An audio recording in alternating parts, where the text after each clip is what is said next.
students. Today we are going to learn about how to make sentences of simple future tense.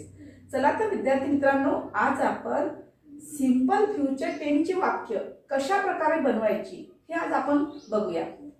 तर यासाठी late us C construction. यासाठी आपण एक construction बघूया की जेणेकरून आपल्याला वाक्य करण्यासाठी ते सोयीस्कर होईल.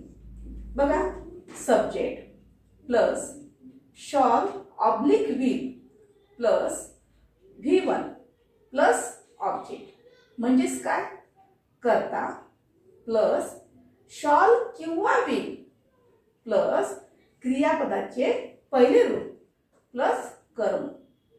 विद्यार्थी मित्रांनो, जर सब्जेक्ट आय किंवा वी आला असेल तर त्यासमोर शॉल घ्यावे.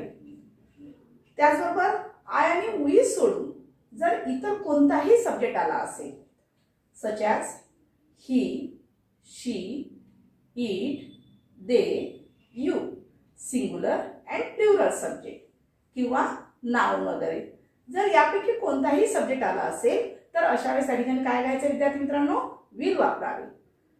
आणि ही गोष्ट लक्षात ठेवा विद्यार्थी मित्रांनो, ज्यावेळेस आपण शॉल आणि विलचा वाक्यामध्ये वापर करत असतो त्यावेळेला त्याच्यासमोर येणारे जे वर्ब आहे ते नेहमी क्रियापदाचं पहिलं रूप घ्यायचं असते. म्हणजेच फर्स्ट फॉर्म ऑफ वर्ब वापरायचं आणि त्यानंतर ऑब्जेक्ट घ्यायचं असतं. Let us see some example of this type. या प्रकारातले आपल्याला काही वाक्य बघायचे आहे की जेणेकरून तुम्हाला पेपरमध्ये सोडवण्यास मदत होईल. Number 1, I wrote a letter. Given a sentence is a simple past tense but it convert into simple future tense. Why simple past tense given a sentence? Because given a sentence, wrote is a verb that is past tense. या ठिकाणी दिलेल्या वाक्यात जे verb आलेला आहे ते verb कसं आलेलं आहे, पास्ट टेन्स मध्ये आलेलं आहे, भूतकाळामध्ये आलेलं आहे, म्हणून ते वाक्य सिंपल पास्ट टेन्स आहे. आता आपल्याला या वाक्याला कन्वर्ट आपण कशामध्ये करणार आहे विद्यार्थी मित्रांनो, सिंपल फ्युचर टेन्स मध्ये करणार आहोत. तर बघा या ठिकाणी कसं होईल, तर या ठिकाणी अकॉर्डिंग टू कन्स्ट्रक्शन, कन्स्ट्रक्शन नुसार आपल्याला बघायचं आहे. कन्स्ट्रक्शन मध्ये सब्जेक्ट दिलेला घ्यायचा आहे सुरुवातीला, म्हणजेच आय घेऊन घ्या. आय घेतल्यानंतर आपल्याला आय आणि वी समोर आपण नेहमी शॉल वापरायला सांगितलंय, म्हणून या ठिकाणी आपल्याला आय समोर काय घ्यावं लागेल, शॉल वापरा. म्हणजेच आय शॉल. या ठिकाणी शॉल घेतल्यानंतर क्रियापदाचं पहिलं रूप करायचं आहे, तर या रोडचं पहिलं रूप घ्यावं लागेल. म्हणजेच काय घ्यावं लागेल, write a letter. A letter त्यातलं काय झालेलं आहे, ऑब्जेक्ट. म्हणजेच हे वाक्य कसं होईल बघा, I shall write a letter. Next example, we shall have completed 10 years.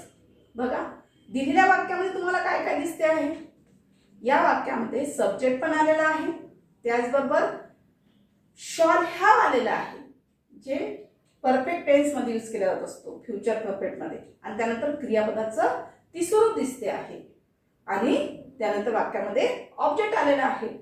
म्हणजेच given a sentence that is future perfect tense, it's convert into simple future tense. आपल्याला काय करायचं आहे, या ठिकाणी दिलेलं जे वाक्य आहे ते दिलेलं वाक्य हे फ्युचर परफेक्ट टेन्स मध्ये दिलेलं आहे. याला आपल्याला सिंपल फ्युचर टेन्स मध्ये कसं बनवता येईल, तर now let us see the answer. We shall complete 10 years. तर या ठिकाणी सब्जेक्ट काय आलेला होता, वी आलेला होता. वी समोर नेहमी शॉल वापरावे, त्यामुळे आपण या ठिकाणी शॉल घेतलेला आहे अकॉर्डिंग टू कन्स्ट्रक्शन नुसार. तर त्यानंतर क्रियापदाचं पहिलं रूप घ्यायचं आहे, तर या ठिकाणी क्रियापदाचं तिसरं रूप आलेल्या वाक्यामध्ये कंप्लीटेड. तर याचं फर्स्ट फॉर्म आपण काय घेतलेला आहे, कंप्लीट घेतलेला आहे. आणि रेस्ट ऑफ सेंटेन्स कोणतं आहे, 10 years. तर म्हणजे तुमचं उत्तर या ठिकाणी कसं झालेलं आहे बघा, वी शॉल कंप्लीट 10 years.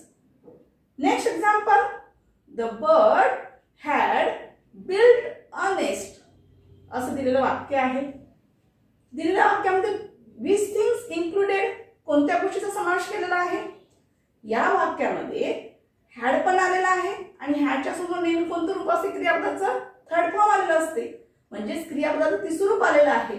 म्हणून ज्या वाक्यामध्ये हॅड प्लस V3 आलेलं असेल तर ते वाक्य कोणत्या टेन्स मध्ये असते विद्यार्थी मित्रांनो, पास्ट परफेक्ट टेन्स मध्ये. म्हणजेच या ठिकाणी दिलेलं वाक्य जे आहे म्हणजे given a sentence is a past perfect tense but make it simple future tense. आपल्याला कशामध्ये बनवायचं आहे? ते सिंपल फ्युचर टेन्स मध्ये तयार करायचं आहे. म्हणजे कसं होईल बघा, या ठिकाणी कसं होईल तर दिलेल्या वाक्याचा जो सब्जेक्ट आहे तो सब्जेक्ट कोणता आहे? The bird. फक्त बर्ड घेऊन किंवा द घ्यायचा नसतो. तर पर्टिक्युलरली कोणता सब्जेक्ट आहे तो? द बर्ड आहे. द बर्ड हे पूर्ण घेतल्यानंतर त्या ठिकाणी आपल्याला अकॉर्डिंग टू कन्स्ट्रक्शन, जर सब्जेक्टच्या ठिकाणी आय किंवा वी आला असता आपण शॉल घेतलं असतं, पण या ठिकाणी सब्जेक्ट कोणता आलेला आहे? या ठिकाणी सब्जेक्ट जो आहे तो सब्जेक्ट द बर्ड आलेला आहे. म्हणजे असं नेमकं काय घ्यावं लागेल तुम्हाला? विल वापरावं लागेल. Correct. The bird will build a nest. म्हणजेच बिल्ड हे काय झालं? क्रियापदाचं पहिलं रूप झालेलं आहे. त्यानंतर ऑब्जेक्ट कोणता आहे वाक्यामध्ये? A nest. म्हणून ते वाक्य आपण पूर्ण कसं घेतलेलं आहे? The bird will build a nest. Now next examples. He comes regularly.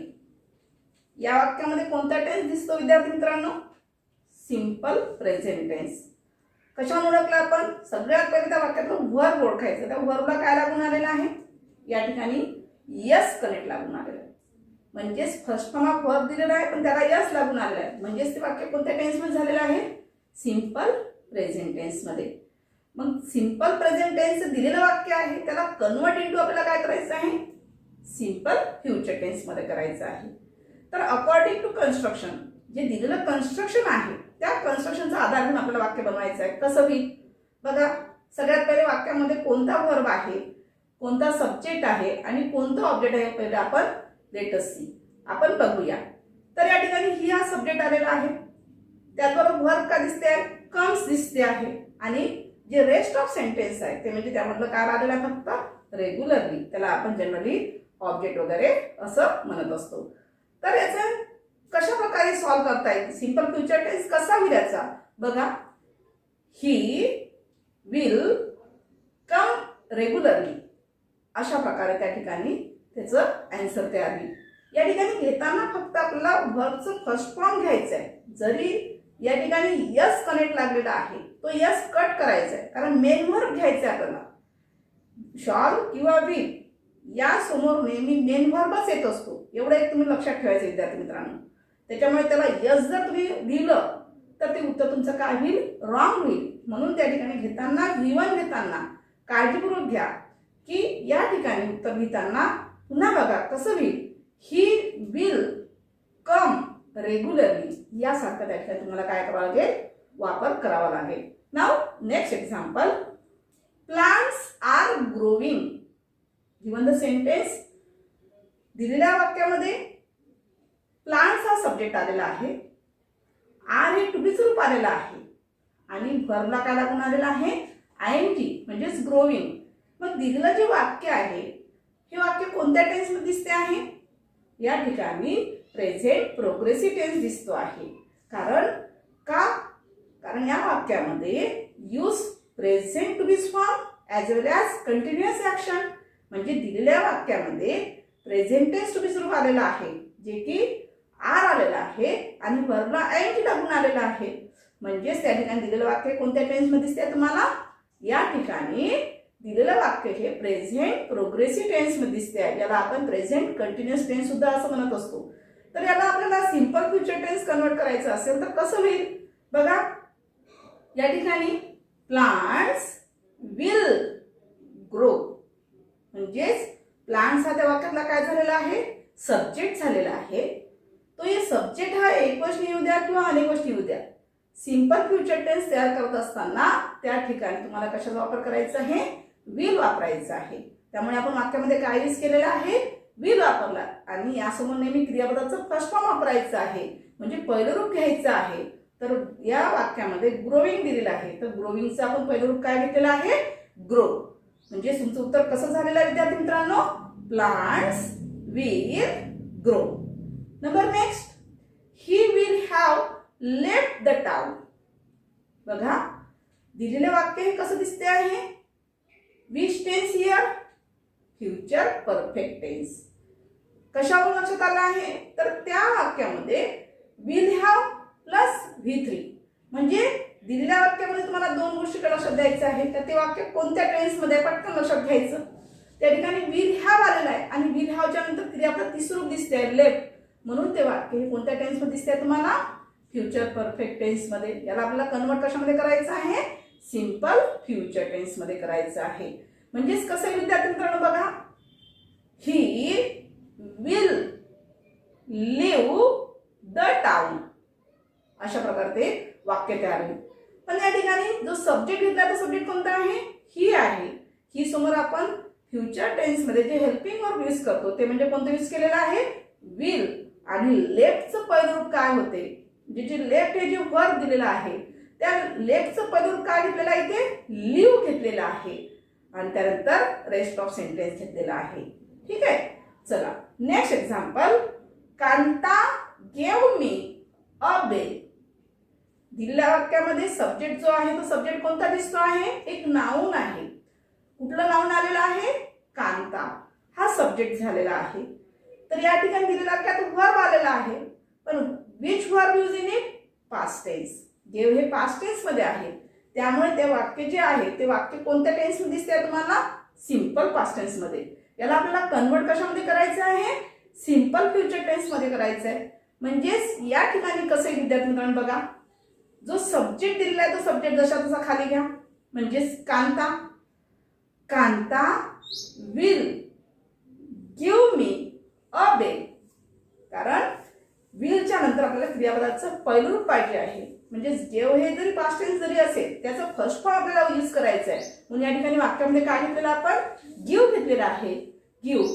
आणि त्यानंतर रेस्ट ऑफ सेंटेन्स घेतलेला आहे me a bell. Now next example. Ram found his lost pen. बघा या वाक्यामध्ये तुम्हाला काय दिसते आहे?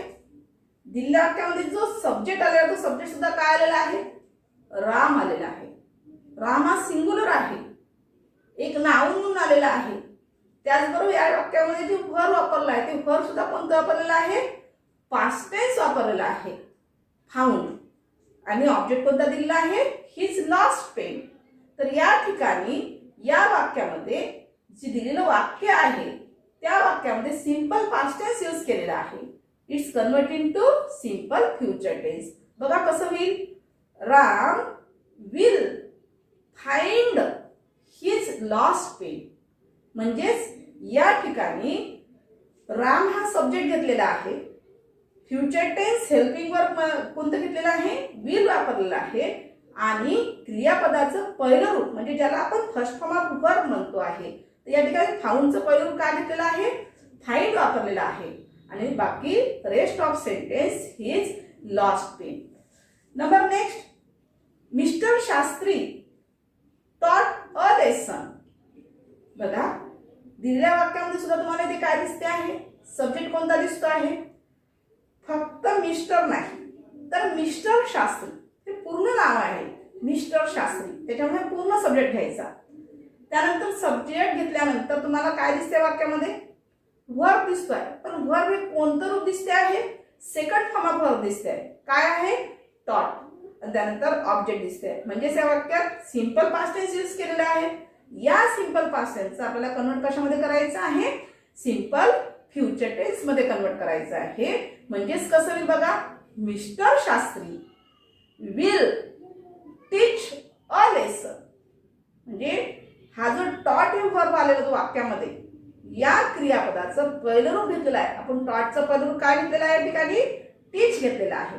टीच या ठिकाणी वापर केलेला आहे. तर अशा प्रकारचे वाक्य या ठिकाणी कसं तयार होईल? Mister Shastri will teach a lesson. अशा प्रकारचे वाक्य सिंपल फ्युचर टेन्स मध्ये तयार होईल. Now next example. He won the race. बघा दिलेलं वाक्य कोणत्या टेन्स मध्ये दिसते आहे? कारण या वाक्यामध्ये वर्ब कोणता आलेला आहे? ओन आलेला आहे. ओन काय इंडिकेट करत आहे? पास्ट टेन्स इंडिकेट करते आहे. म्हणजेच दिलेलं वाक्य कोणत्या टेन्स मध्ये दिसते तुम्हाला? Given the sentence is simple past tense and that's convert into simple future tense. आपल्याला काय करायचं आहे? दिलेलं वाक्य जरी सिंपल पास्ट टेन्स मध्ये असेल तरी त्याला सिंपल फ्युचर टेन्स मध्ये कन्वर्ट करायचं आहे अकॉर्डिंग टू कन्स्ट्रक्शन. बघा कसं होईल. या ठिकाणी सब्जेक्ट दिलेला आहे ही, तर या ठिकाणी ही, त्यानंतर ही समोर काय घ्यावं लागेल विल. ही विल. ओनचं फर्स्ट फॉर्म यूज करा म्हणजे ओनचं फर्स्ट फॉर्म काय होईल विन आहे. द रेस म्हणजेच या ठिकाणी तुमचं जे उत्तर आहे ते उत्तर कसं होईल. He will win the race. म्हणजेच ओनचं आपण पहिलं रूप या ठिकाणी यूज केलेलं आहे. ओनचं पहिलं रूप काय घेतलेलं आहे विन. तर या ठिकाणी आपण विन हे पहिलं रूप घेतलेलं आहे. त्यानंतर जे द रेस आहे हे काय वाक्यामध्ये ऑब्जेक्ट आहे ज्याला आपण रेस्ट ऑफ सेंटेन्स असं सुद्धा म्हणत असतो. तर अशा प्रकारे विद्यार्थी मित्रांनो आज आपण सिंपल फ्युचर टेन्स वाक्य कशा प्रकारची बनवायची हे आपण आज जाणून घेतलेलं आहे.